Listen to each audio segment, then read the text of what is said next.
Devant le voile imminent du jugement dernier, que sera révélé sur votre vie? Participez à cette prière puissante et plongez dans les profondeurs de la sagesse divine. Imaginez-vous dans un tribunal céleste, où chaque acte et intention sont connus. C'est le scénario de l'Apocalypse 20, une scène qui déroule le destin éternel de chaque âme. Vous sentez-vous préparé pour ce jour? Comment croyez-vous que la sagesse divine peut nous guider maintenant? Découvrez comment ce passage peut transformer votre aujourd'hui avec la promesse d'un éternel demain. Il y a des messages cachés dans ce chapitre qui peuvent changer la façon dont vous vivez. Restez avec nous et révélez-les. Déclarons l'Apocalypse 20. Et j'ai vu descendre du ciel un ange qui avait la clé de l'abîme et une grande chaîne dans sa main. Il saisit le dragon, le serpent ancien, qui est le diable et Satan, et il le lia pour 1000 ans. Il le jeta dans l'abîme, et ferma et scella dessus, afin qu'il ne séduise plus les nations, jusqu'à ce que les 1000 ans soient accomplis. Après cela, il doit être délié pour un peu de temps. Et j'ai vu des trônes, et ils s'assirent dessus, et le jugement leur fut donné. Et j'ai vu les âmes de ceux qui avaient été décapités à cause du témoignage de Jésus et à cause de la parole de Dieu, et qui n'avaient pas adoré la bête ni son image, et qui n'avaient pas reçu la marque sur leur front ni sur leurs mains, et ils vécurent et régnèrent avec Christ pendant 1000 ans. Mais les autres morts ne revinrent à la vie qu'après les 1000 ans. C'est la première résurrection. Heureux et saint celui qui, à part la première résurrection, sur eux la seconde mort n'a pas de pouvoir, mais ils seront prêtres de Dieu et de Christ, et ils régneront avec lui 1000 ans. Quand les 1000 ans seront accomplis, Satan sera relâché de sa prison, et il sortira pour séduire les nations aux quatre coins de la terre, Gog et Magog, pour les rassembler en guerre, leur nombre est comme le sable de la mer. Et ils montèrent sur la largeur de la terre et entourèrent le camp des saints et la ville bien-aimée, et le feu descendit du ciel et les dévora. Et le diable, qui les séduisait, fut jeté dans les temps de feu et de soufre, où sont aussi la bête et le faux prophète, et ils seront tourmentés jour et nuit, au siècle des siècles. Et je vis un grand trône blanc et celui qui était assis dessus, de devant qui la terre et le ciel s'enfuirent, et il ne fut trouvé aucun lieu pour eux. Et je vis les morts, grands et petits, debout devant le trône, et les livres furent ouverts. Et un autre livre fut ouvert, qui est celui de la vie. Et les morts furent jugés selon leurs œuvres, d'après ce qui était écrit dans les livres. Et la mer rendit les morts qui étaient en elle, et la mort et le séjour des morts rendirent les morts qui étaient en eux, et ils furent jugés chacun selon leurs œuvres. Et la mort et le séjour des morts furent jetés dans les temps de feu. C'est la seconde mort. Et quiconque ne fut pas trouvé écrit dans le livre de vie fut jeté dans les temps de feu. L'Apocalypse 20 est l'un des passages les plus symboliques et prophétiques de toute l'Écriture, situé dans le contexte du livre de l'Apocalypse, le dernier du Nouveau Testament. Rédigé par Jean, le livre de l'Apocalypse est un texte apocalyptique qui contient des visions et révélations concernant la fin des temps et la seconde venue du Christ. Dans ce chapitre en particulier, le jugement dernier est décrit, marquant le point culminant du destin humain et la victoire définitive de Dieu sur le mal. Le contexte historique et culturel dans lequel l'Apocalypse a été rédigé est essentiel pour comprendre son message. Le livre a été écrit dans une période d'intense persécution des chrétiens, à la fin du 1er siècle après Jésus-Christ. Ces chrétiens faisaient face à la mort et à de sévères pénalités à cause de leur foi. Ainsi, le livre de l'Apocalypse a servi d'encouragement pour les disciples du Christ, leur assurant que, malgré leurs tribulations actuelles, Dieu avait un plan définitif de rédemption et de justice. Dans le chapitre 20, la vision du jugement dernier est relatée. Ici, Jean décrit l'emprisonnement de Satan pour 1000 ans, la résurrection et le règne des martyrs avec le Christ pendant cette période, et finalement, la libération temporaire de Satan avant qu'il ne soit définitivement vaincu. Le chapitre se conclut avec la vision du grand trône blanc et le jugement de tous les morts, petits et grands, selon leurs œuvres. C'est une image qui souligne la souveraineté de Dieu, la réalité du jugement et la nécessité de la grâce.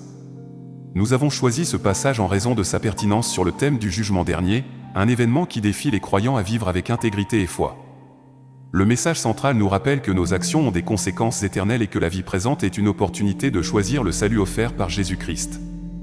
Dans ce sens, l'Apocalypse 20 offre une perspective qui transcende l'histoire humaine et touche le cœur de notre foi, que Dieu jugera le monde avec justice et offrira la vie éternelle à ceux qui se confient en lui. Ce passage est choisi pour ce thème de prière pour motiver les croyants à une réflexion sérieuse sur leur vie à la lumière de l'éternité. C'est un appel à la repentance, à la transformation de la vie et à l'évangélisation active, intercédant pour ceux qui ne connaissent pas encore le Christ, dans l'espoir qu'ils puissent également se tourner vers lui avant le grand et dernier jour du jugement. Maintenant, prions. Père céleste, dont la sagesse est infinie et dont l'amour embrasse toute la création, devant toi, nous nous rendons avec humilité et révérence. Nous sommes devant toi, conscients que ton trône est le sommet de la justice et que, sous ta souveraineté, rien ne passe inaperçu. Ta gloire est la force qui soutient l'univers, et en ta présence, nous trouvons le sens véritable de notre existence. En ce moment sacré, alors que nos voix s'unissent en prière, nous demandons que ta lumière éclaire nos chemins et que ta sagesse nous guide dans chaque décision, car nous reconnaissons que le parcours terrestre est bref, mais que l'éternité nous appelle à une responsabilité perpétuelle. Nous aspirons, ô Dieu, à être préparés pour te rencontrer, pour que, lorsque le voile de cette vie se lèvera, nous puissions contempler ton visage avec la certitude que nous avons vécu selon le dessein qui nous a été attribué. Faisons une pause, frères et sœurs en Christ, fermons nos yeux et posons les mains sur nos cœurs. Sentez la présence de Dieu qui imprègne notre existence. Si cette prière résonne en vous, que votre réponse amène soit non seulement un message tapé, mais l'écho de votre engagement spirituel et de votre dévouement à la volonté divine. Nous reconnaissons, ô Père, les marques de notre faillibilité humaine, les écarts que nous avons parcourus, nous éloignant de ton chemin sacré. C'est pourquoi, nous implorons ta miséricorde inépuisable, demandant que chaque transgression soit lavée par les eaux de ta grâce. Dans les moments où l'ombre de la peur a obstrué la lumière de la foi, dans les nuits où l'anxiété a pesé plus que la confiance en ta providence, nous supplions pour le baume de ton pardon. Que nous soyons purifiés et renouvelés, transformés par le feu de ton amour, prêts à être des miroirs de ta compassion dans ce monde qui a tant besoin d'espérance. Et maintenant, à ceux qui recherchent les bénédictions du Seigneur, je vous invite à proclamer « Je reçois », comme témoignage de votre foi renouvelée et du désir ardent d'une plus grande intimité avec le Créateur. Que ce moment soit un tournant, une porte qui s'ouvre à de nouveaux débuts sous la guidance de Dieu. Notre gratitude s'élève à toi comme un hymne, pour les dons innombrables que tu nous offres chaque jour. Nous célébrons la vie que tu nous as donnée, la richesse des relations qui nous enrichissent, et la communauté qui nous accueille et nous fortifie. Ta fidélité est le roc sur lequel nous bâtissons notre existence, et en ta présence, nous trouvons la paix et la sécurité, même dans les vallées les plus sombres. Que dans chaque moment de notre parcours, nous puissions offrir des actions de grâce, reconnaissant que, par le biais de ta main providentielle, même les épreuves sont transformées en bénédictions pour ceux qui placent en toi leur amour. Ô souverain Créateur, devant l'immensité de ton amour et de ton pouvoir, nous élevons nos mains vers les cieux, dans un élan de gratitude infinie. Si tu reconnais les nombreuses dons que le Seigneur a infusés dans ta vie, laisse ton cœur s'exprimer par le simple acte d'écrire « Je suis reconnaissant » ci-dessous, partageant ainsi ton appréciation pour le divin. En ce moment sacré, Père Céleste, nous présentons devant ton trône de grâce nos supplications. Nous implorons pour ceux qui sont en lutte pour la santé du corps et de l'esprit, que tu, notre médecin par excellence, leur restitues bien-être et sérénité. Nous te prions, Seigneur, que ta provision abondante atteigne les nécessiteux, car nous savons que tu es le pourvoyeur de tout. Que ta consolation immortelle étreigne les affligés, et que ton Verbe éternel soit un phare dans les moments d'obscurité. Nous étendons nos prières pour ceux qui ne se trouvent pas encore sous ton manteau de salut. Inspirés par le Saint-Esprit, nous prions pour que leur cœur se tourne vers toi, découvrant le salut et la paix ineffable en ton amour rédempteur. Que ta miséricorde les touche, les conduisant à la révélation de la vérité, afin qu'ils embrassent le don précieux de la rédemption et se renouvellent sous la chaleur de ta bonté. Si tu ressens l'appel à intercéder pour les non atteints, exprime ton zèle missionnaire en tapant « J'intercède » comme un engagement devant le Seigneur. Que cette prière se multiplie en bénédiction pour tous ceux qui l'entendent. Nous rappelons, Dieu Tout-Puissant, les Écritures de l'Apocalypse 20, qui nous parlent du jour inévitable du jugement. Que ces paroles résonnent en nous, nous incitant à marcher avec révérence et crainte devant ta majesté. Avec humilité, nous nous rendons à tes desseins, embrassant ta volonté souveraine sur nos vies. Que notre existence soit le miroir de ta bienveillance et que nous marchions avec foi, espérance et charité, peu importe les incertitudes à venir.